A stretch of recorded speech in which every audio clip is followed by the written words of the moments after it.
Hello students. आज के video में ज्ञान सेतु चैनल की आज के वीडियो में हम देखेंगे लॉजिक गेट्स का इम्प्लीमेंटेशन कैसे होगा, उसका वेवफॉर्म कैसे दिखाई जाएगी यहाँ पे। तो स्टार्ट करते हैं। वर्किंग एरिया हमारा पहले से तैयार है हमारा। अब हमें गेट्स को प्लेस करना है। जैसे लास्ट टाइम बताया गया था कि प्लेस पार्ट में आपके सारे कंपोनेंट स्टोर रहते हैं। तो हम चलते हैं प्लेस पार्ट। यहाँ पर जैसे कि आपको बताया गया था, कंपोनेंट्स आपके सारे सिंपल फॉर्म में स्टोर रहते हैं। नीचे लाइब्रेरीज है, ऊपर प्लेस पार्ट लिस्ट है। पार्ट लिस्ट में हम अपने कंपोनेंट को टाइप करेंगे। पहले गेट को नैंड गेट का आईसी नंबर होता है 7400। 7400 आपकी जो आईसी नंबर है नैंड गेट की, वो लाइब्रेरी कौन सी है आपकी 7400।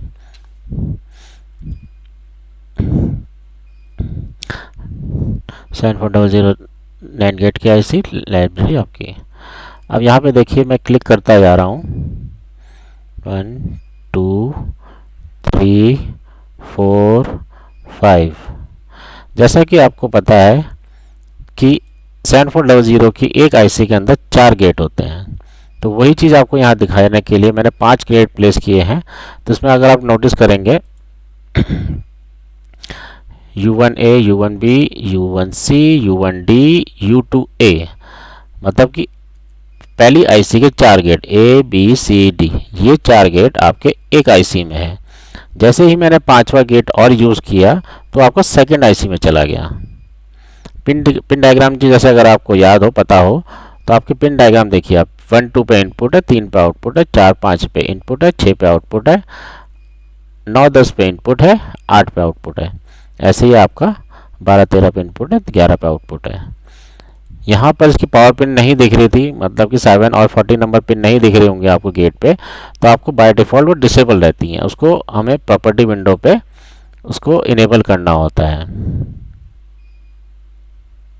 पावर पिन विजिबल, ये हमने प्रॉपर्टी विंडो क्लोज करी। अब यहाँ पे आप देखेंगे गेट पे आपका पावर पिन भी आपकी विजिबल हो चुकी हैं, 7 और 40 नंबर। इसकी हमें ऑर्किड सॉफ्टवेयर में ज़रूरत नहीं पड़ती है, ये बाय डिफ़ॉल्ट ही इनेबल रहते हैं। 7 नंबर ग्राउंड से कनेक्ट रहती है, 14 नंबर आपकी +5 वोल्ट डीसी से कनेक्ट रहती है। तो इस पिन्स को हमें शो करने की या कनेक्ट करने की ज़रूरत नहीं पड़ती है। तो इस पिन को हम डिसेबल ही रखते हैं। लॉजिक गेट की जो पिन पावर पिन है उसको हम डिसेबल ही रखते हैं।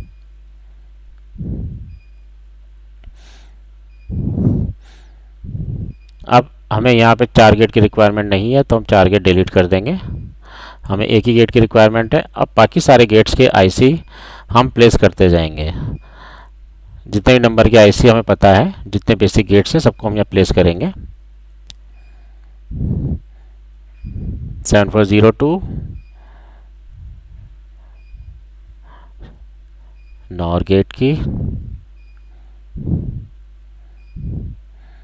7404, ये आप नोटिस करेंगे तो सबके सब 7400 लाइब्रेरी के अंदर ही मिल रहे हैं सारे गेट हमें। आईसी नंबर टाइप करते जाइए और प्लेस करते जाइए। 7408 एंड गेट,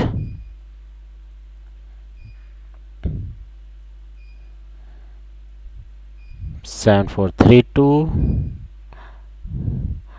और गेट,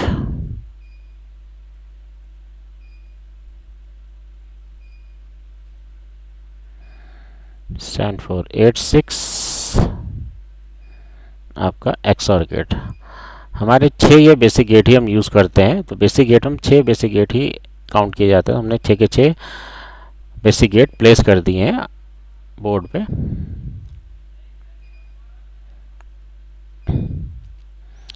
अब इसके लिए हमें इनपुट चाहिए होगा, मैक्सिमम 2 इनपुट चाहिए होंगे, तो हमें 2 इनपुट प्लेस करेंगे। यहाँ डिजिटल इनपुट सोर्स लाइब्रेरी के अंदर मिलेगा। डिजिटल इनपुट आपका लॉजिक लो लॉजिक हाई के लिए बनाए गए हैं। ऑर्किड सॉफ्टवेयर में आपको सोर्स लाइब्रेरी में डिजिटल इनपुट मिलेगा। इस डिजिटल सोर्स इनपुट को याद रखिएगा STIM1 के नाम से।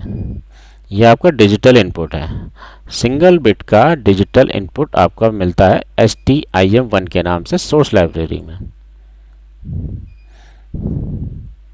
हमें दो इनपुट रिक्वायर्ड है, बेसिक गेट में हमारे दो इनपुट होते हैं, तो हमें दो सोर्स अप्लाई करने पड़ेंगे ये वाले।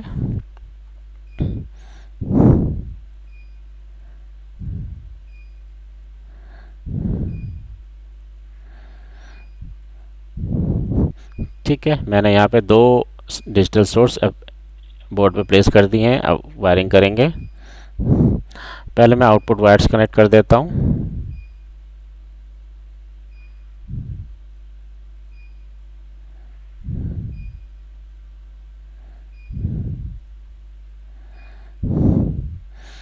ये वायर्स जस्ट इसलिए प्लेस किए हैं ताकि हम सब प्रोब आसानी से कनेक्ट कर सकें इसके ऊपर। वायर की लेंथ आप कुछ भी रख सकते हैं। अब मैं इनपुट कनेक्ट करूँगा।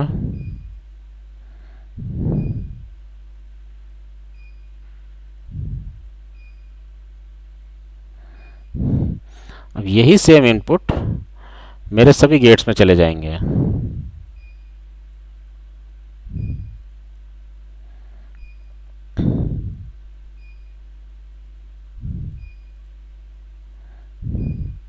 अगर आप ब्रेडबोर्ड पे भी करेंगे सेम इसी तरीके सेम काम करेंगे तो वहाँ भी आपको सेम इनपुट ही आप ऐसे इस तरीके से वायर से कनेक्ट कर सकते हैं। नॉट गेट में हमें एक ही इनपुट चाहिए होगा तो एक ही इनपुट कनेक्ट करेंगे। बाकी सब में दो दो इनपुट चाहिए होंगे, दोनों इनपुट यूज़ करेंगे।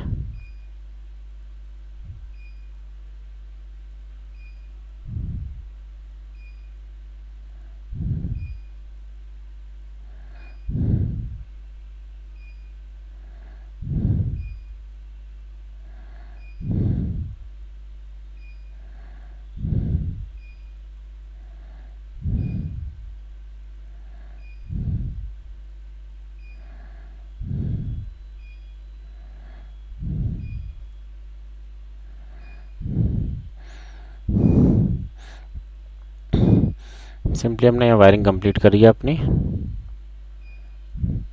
ये हमारा कैप्चर का काम पूरा हो गया है। सर्किट सेव कर सकते हैं यहाँ पे। उससे पहले अब हमें लॉजिक जो हमने इनपुट दिए थे इसमें हम वैल्यू देंगे। यहाँ पे आप नोटिस करेंगे कमांड्स लिखे हुए हैं। तो जो भी आपकी ट्रुथ टेबल होती है, ट्रुथ टेबल का कॉलम नोटिस कीजिए, कॉलम की एक कॉलम की वैल्यू एक डिजिटल सोर्स के इनपुट के अंदर जाएगी। तो दो इनपुट होने का मतलब हमारे चार वेरिएबल होंगे बस। तो उसका ड्यूरेशन यहाँ कमांड ऐसे दिया जाएगा, duration single space level low या 1, 0 या 1। मैंने टाइम लिखा है 1 सेकेंड। अगले 1 सेकेंड पे उसकी कमांड वैल्यू 0 होगी। अगले 2 सेकेंड पे मतलब अगले 1 सेकेंड पे 1 होगा। अब नोटिस कीजिए मैंने क्या किया है यहाँ पे 0 0 1 1। अगर आप नोटिस करें कॉलम को, ट्रुथ टेबल की टू इनपुट कॉलम को, टू इनपुट ट्रुथ टेबल की कॉलम को नोटिस करेंगे तो पहले कॉलम में 0 0 होता है, फिर 1 1 होता है। नेक्स्ट कॉलम में 0 1 0 1 आएगा। तो मैंने वही किया है, एक कॉलम की वैल्यू एक डिजिटल सोर्स इनपुट के अंदर दे दी है। नेक्स्ट कॉलम यहाँ पे हम टाइम देखिए मैंने क्या टाइम दिया, 1 सेकेंड, 2 सेकेंड, 3 सेकेंड। इस सेकेंड का मतलब ये है कि अगले 1 सेकेंड के लिए वो अगली वैल्यू लेगा।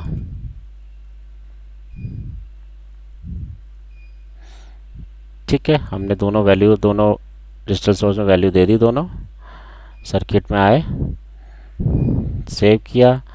अब इसका पीस प्राइस बनाएंगे सर्किट को आउटपुट चेक करने के लिए। New simulation profile piece price file create कर रहे हैं। हमने सेकंड की ड्यूरेशन दी है, हम यहाँ रन टाइम सेकंड में ही देंगे। जो भी आपको रिक्वायर्ड हो, जिस टाइम में आपको कंफर्टेबल हो उतना टाइम आप दे सकते हैं। मैंने अपने यहाँ 6 सेकंड दिया है, आप चाहे तो 10 सेकंड भी दे सकते हैं। रन कराया हमने।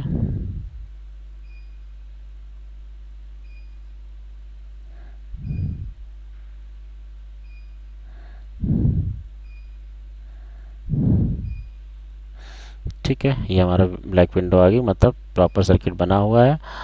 अब मार्कर लगाएंगे हम, 2 इनपुट पे लगाएंगे, बाकी सारे रिमेनिंग 6 गेट के आउटपुट में मार्कर लगाएंगे। उससे पहले इसकी लेबलिंग कर देते हैं, इनपुट की लेबलिंग कर देते हैं और गेट्स के आउटपुट की लेबलिंग कर देते हैं। लेबलिंग के लिए मेरा तरीका ये है कि मैं एक लेबल बनाया, पहले प्लेस कर दिया, उसको फिर रीनेम करता हूँ,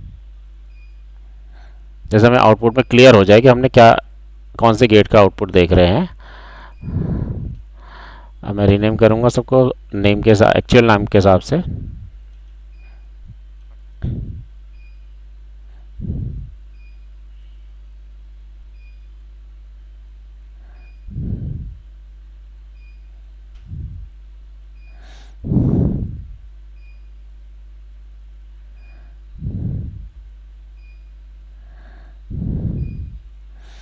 ये हमारा लेबल कंप्लीट हो गया।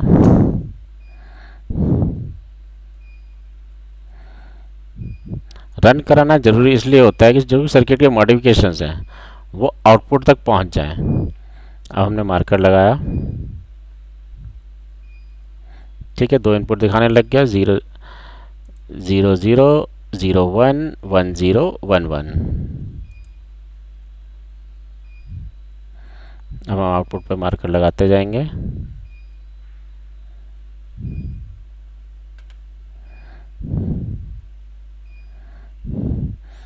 अभी देखिए सारे गेट्स के आउटपुट एक साथ हमें दिख गया है। लेबल मैंने लगा दिए थे, लेबल के हिसाब से आप इनपुट के अकॉर्डिंग उनके आउटपुट देख सकते हैं।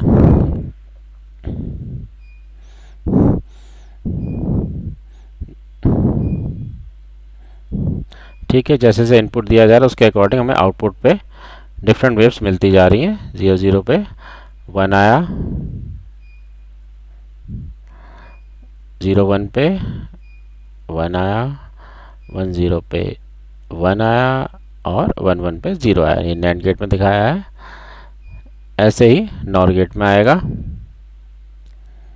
0 0 पे 1, 0 1 पे 0, 1 0 पे 0 एंड 1 1 पे 0।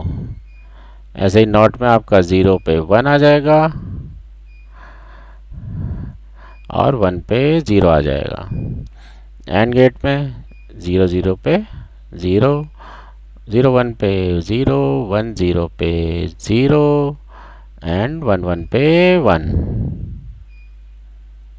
और गेट में 0 0 पे 0, 0 1 पे 1, 1 0 पे 1, 1 1 पे 1। ऐसे ही XOR में 0 0 पे 0, 0 1 पे 1, 1 0 पे 1 एंड 1 1 पे सेम इनपुट पे 0। ठीक है, इस तरीके से हमारे सारे गेट्स एक बार में हमने वेरीफाई कर लिए हैं लॉजिक गेट में। ये हमारा बेसिक तरीका है, बेसिक आपका दिखाया गया कि आपके सारे गेट एक साथ कैसे वेरीफाई इम्प्लीमेंट करके दिखा दिए गए हैं। आपको वीडियो पसंद आई हो तो इस वीडियो को लाइक कीजिए, चैनल को सब्सक्राइब कीजिए, वीडियो को शेयर कीजिए ताकि ज़्यादा से ज़्यादा स्टूडेंट्स को इन वीडियोस का फ़ायदा मिल सके। Thank you for watching.